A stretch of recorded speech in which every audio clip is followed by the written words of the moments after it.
Hey guys, how's it going? Hope you're doing well. My name is Crown, and today I'm going to read you some very interesting stories that I hope that you're gonna love. And now, without further ado, let's go!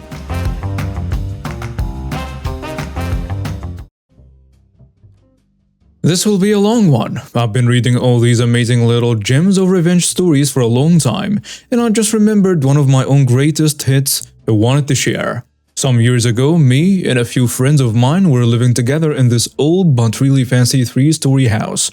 The owner of the house had walled off all the stairways and made 3 apartments, one for each floor, and we lived in the middle of the ground floor. As this was an old house, soundproofing was really not a thing, but it was never a problem until both the tenants above and below us moved out, and next ones appeared out of the blue one night. This story is about the 4 to 8 guys living in a 4-bedroom collective in the attic. Not a joke. I never did figure out just how many were actually living in that tiny space. From the very first night they showed up, the non-existent soundproofing became very apparent, and we quickly understood that this might become an issue if not addressed. So after a few days we rang their doorbell and introduced ourselves and really tried to greet them as friendly neighbors, making sure to be very polite and welcoming. And at the same time we brought up the non-existent soundproofing and asked very nicely if they could keep that in mind and that we would be very grateful. Of course, at this point they were all smiles and agreed right away to keep the noise down on weekdays nights. And in return we would not complain about music and partying on the weekends. After all we wanted was to sleep in peace when we had work in the morning. That did not last long. I will spare you all the friendly and not so friendly and passive-aggressive ways we tried to find a solution to our problem. Let's just say there were a myriad of attempts made to solve this peacefully. Eventually, I flat out told them that I would no longer take our noise complaints to them, the manager of the apartments or the owner of the house, and I explained that according to our laws, excessive noise after a certain time on weekdays was in fact illegal. Although common sense and decency usually made this a non-issue, and in the future I would take our complaints to the police instead. And I got laughed at for it. Now comes the revenge part. We all knew that some of the guys upstairs were dealing with all kinds of fun stuff, and when I met someone I knew through workout in the parking lot heading for the attic with a wad of cash, I got all the intel I needed. And so I waited for the weekend to pass, and you could probably have guessed it. The following Monday night they had a big party still going strong well in the AM, and by the smells and the smoke that wafted out of the open windows, I knew this was my moment. I called the non-emergency number for the police, registered my complaint, and gave some backstory. The nice lady on the other end was very understanding and said a patrol car would come around in a little while. I thanked her and said I would meet them outside. About an hour or so later the patrol car pulled up and I went outside for a chat. And being the helpful citizen I am, I explained that the doorbell was busted. It wasn't, but a stairway in the backyard would take them up on a balcony outside of the upstairs living room where the party was at.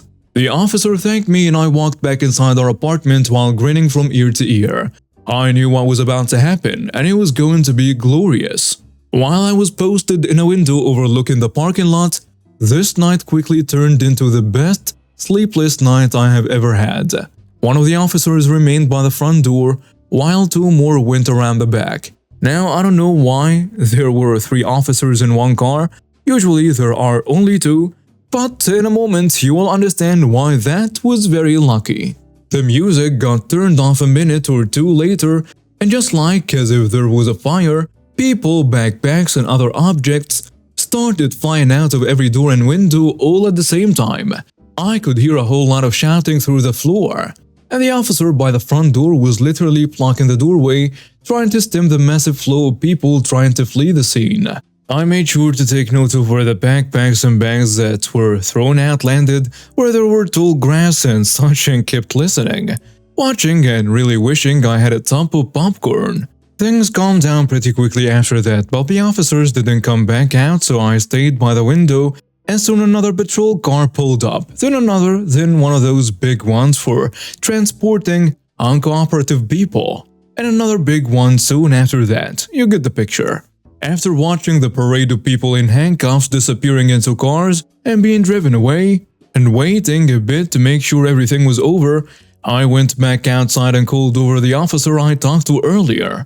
Hey, I don't really know what just happened and I'm sure I don't want to know, but in case you are interested, I saw some backpacks or something fly from upstairs and into that field over there. I can point out the general area if you'd like. That was a lie, of course, but being the dutiful citizen I am, I felt it was important to make sure they didn't miss anything. It could be important. A little bit of searching later and the remaining officers left with a small pile of backpacks and bags, and I went to bed with a big smile on my face. Quiet at last. There is a little more to the aftermath, but this post is already long enough. I never saw some of them again before I moved away, and the ones remaining were a lot more considerate of our need for sleep. As I was sitting in my wheelchair minding my own business at the mall, I saw her approaching me. She was dressed in designer clothes and had a sense of entitlement in her demeanor. At first, I thought she was going to ask for directions or maybe even offer to help me out. But to my surprise, she asked if she could use my wheelchair. She said she was feeling a bit tired and didn't feel like wandering through the aisles on foot. I couldn't believe what I was hearing. My wheelchair is not just a means for transportation for me. It's my lifeline. It's how I get around and do everyday tasks. The thought of someone else using it, especially for something as trivial as feeling tired, made me feel violated. I'm sorry, but that's not something I can do for you, I said, trying to keep my voice calm but firm. That wheelchair is necessary for me to get around. It is how I do everyday tasks and go about my life. I can't just give it up for you to use. It's not a toy or a prop for you to use when you feel tired. I could see the surprise and disappointment on her face. She clearly did not expect this answer and didn't understand the gravity of her request. But she didn't take my answer kindly. She became aggressive and raised her voice, demanding that I give her my wheelchair. I can't believe you're being so selfish. I'm tired and I want to use your wheelchair, so you should just give it to me, she exclaimed. I felt so uncomfortable and frightened. I didn't know how to react. I knew that this woman had no right to take my wheelchair and I didn't want to give in to her demands. But she didn't stop there. She tried to forcefully drag me out of my wheelchair and take it for herself. Luckily, another customer who witnessed the whole thing stepped in and stopped her. The customer confronted her and tried to reason with her, but she didn't listen. The commotion got the attention of the mall manager, who arrived at the scene and called the cops. The police arrived quickly, and upon hearing the situation, they immediately understood that this woman was trying to steal my wheelchair. They listened to my side of the story and took action. They arrested her for attempting to steal my wheelchair and for attempting to physically harm me. And I, of course, decided to press charges. I was shaken but relieved that the situation was handled and that I was able to continue my shopping. However, I couldn't stop thinking about how entitled and dismissive Karen had been, and how she had tried to take away something that was so essential to my independence and physically harm me. I couldn't believe that someone could be so cruel and thoughtless. For the uninitiated, the house next door is haunted by a living woman who is fixated on bringing the bins in by 9 a.m. because they make the street look messy. My partner Martin nicknamed her the Bucket Woman because of this pink curfew, as he said it was like living next door to the Hisense Bucket. Our Bucket Woman has been known to blockade driveways with empty bins to drive home her point. Another piece of relevant background.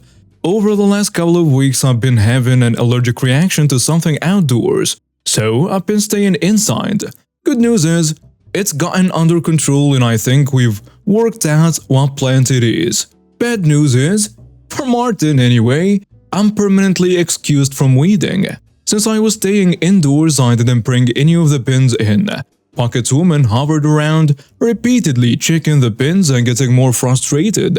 I went about my business, looking after our new human. Okay, I was sleep deprived due to noisy wild creatures, and if someone even looked at me wrong, there was going to be a smoking hole in the universe. When Martin came home, he brought most of the bins in, except for the recycling bin which hadn't been emptied. He reported it to the council as a missed delivery, using their whip form because the council offices were closed. Now here is the important bit. The council instruction is to leave the bin out until it's collected. So that's what we did. Cue Martin's first act of pettiness. He attached a neat sign to the bin lid, saying something like, "Missed delivery, reported to council," and the date. That didn't stop the bucket woman from checking the recycling bin several times, each time getting a bit more aggressive and slamming the lid back down again and flouncing off. This went on all weekend. Outside, periodically stalk to the bin, fling the lid open, peer inside, make a dramatic gesture, slam the lid shut, flounce off. Inside, ignore with the occasional snigger. Cue Martin's second act of pettiness. He added another sign. "Leave the bin alone, Hyacinth." Only he used the real name.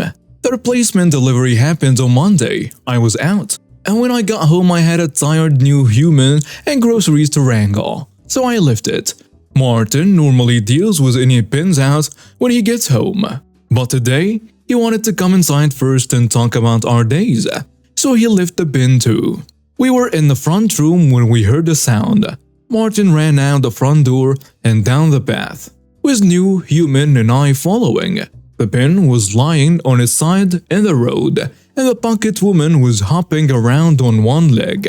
In complete silence, Martin opened the gate, glared at the bucket woman, his angry face is terrifying, picked up the bin and put it back. The lid was broken. Martin glared at the bucket woman again.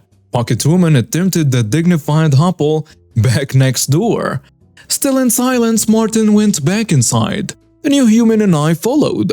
After a few minutes in the office, Martin came out again, holding two new signs. Broken bin reported to council, and the date. And the sign too says, "Do not damage council property, Hyacinth."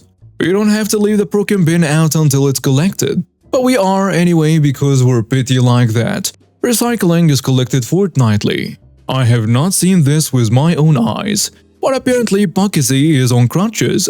The story doing the rounds is she stubbed her big toe on something and broke it. I say nothing, but my smirk is worthy of a politician. The 5-minute early post reminded me of a story that happened to a friend of mine. Let's call him Bobby. Bobby was a CNC machinist, a good one and the only one.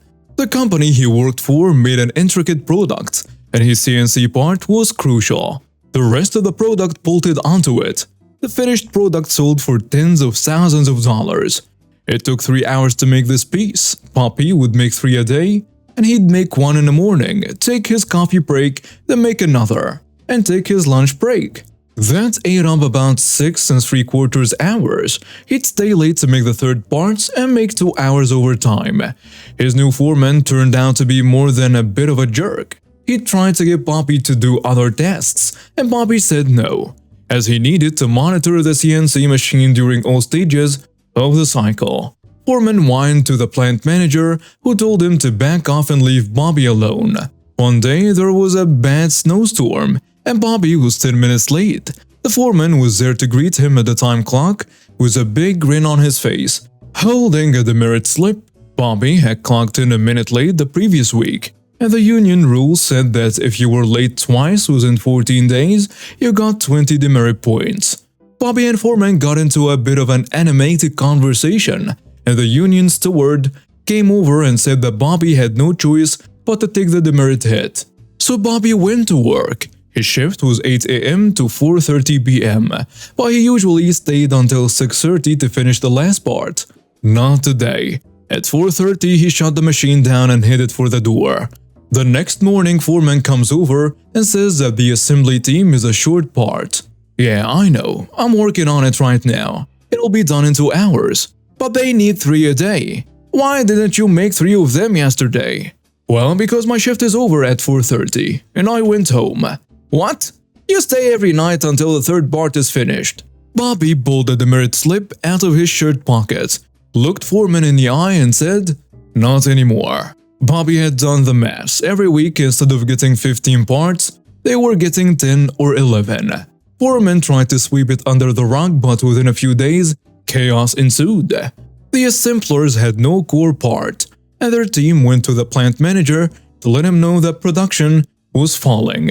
The assemblers liked it. They got to hang around yakking while they waited for the next CNC part to arrive.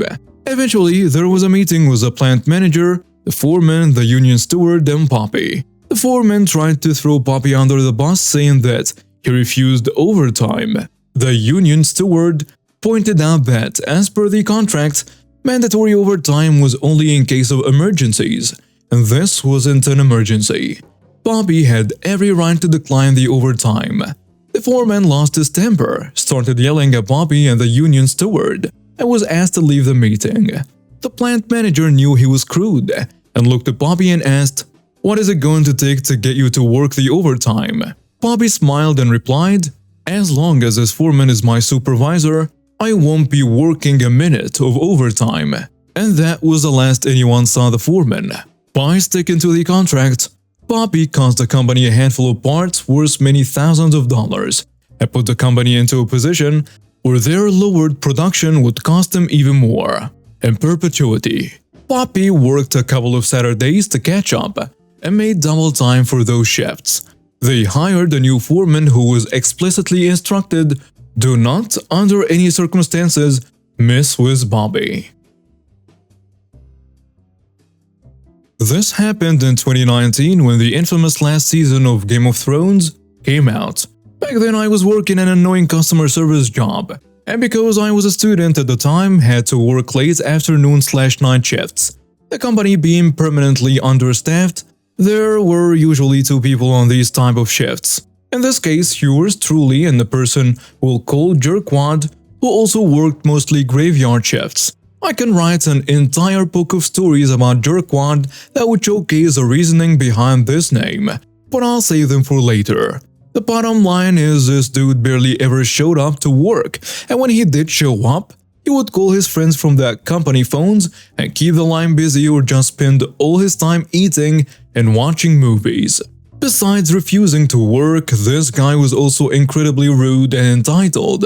What I know is he came from money and his parents made him work, and he was not amused. He was 20-ish if I remember correctly, but he threw tantrums like a 3-year-old. Now, night shifts were usually quiet and both me and Jerkwad each minded our own business, but it wasn't the case that week. Some service was down somewhere and calls were flooding in, to the point where I barely had time to breathe between calls. At some point I noticed Jerkwad's phone has been disconnected. He's logged off and opened HBO to watch the Game of Thrones season premiere. While hundreds of calls and emails keep coming in, I go over to him and ask him to please do his damn job. And his response is, "Chill, it won't take long. I just really want to know what happens in this episode." I didn't have the time to yell at this idiot, and even if I had, it would have been useless. What I did instead is I went back to my workstation and messaged him what happened throughout the course of the entire episode, scene by scene, on Slack and email, with our team leader CC'd in. He slammed the keyboard and went back to taking calls. It made me feel better, but not good enough. I knew his university schedule wouldn't allow him to watch the episodes right as they came out, so every week I would religiously email and Slack him a message containing all the spoilers titled Game of Thrones Summary. I hope this helps you concentrate on work. Was it petty and childish? Yes. Was it delicious and beautiful? Also yes. Do I regret it? No. And now we have reached the end of today's stories. Thank you for watching and see you next time.